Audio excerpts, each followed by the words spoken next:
Labuan Bajo merupakan salah satu destinasi super prioritas di Indonesia dan terpilih menjadi tempat digelarnya KTT ASEAN 2023. Keindahan Labuan Bajo bagai sebuah magnet yang menarik pengunjung selalu rindu untuk kembali. Labuan Bajo dengan Taman Nasional Komodonya terkenal dengan sebutan gerbang menuju surga dunia. Tak hanya sebagai habitat asli komodo, Labuan Bajo juga menyuguhkan keindahan alam bawah laut yang luar biasa, kekayaan dan keberagaman budaya, juga produk ekonomi kreatif lokal yang berkelas dunia. Labuan Bajo, Indonesia.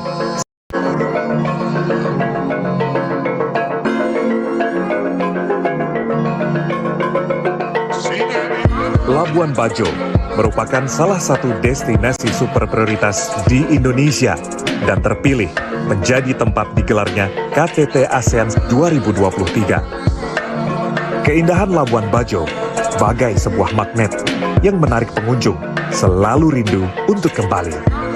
Labuan Bajo dengan Taman Nasional Komodonya terkenal dengan sebutan gerbang menuju surga dunia. Tak hanya sebagai habitat asli komodo, Labuan Bajo juga menyuguhkan keindahan alam bawah laut yang luar biasa, kekayaan dan keberagaman budaya, juga produk ekonomi kreatif lokal yang berkelas dunia. Labuan Bajo, Indonesia siap menyambut KTT ASEAN 2023.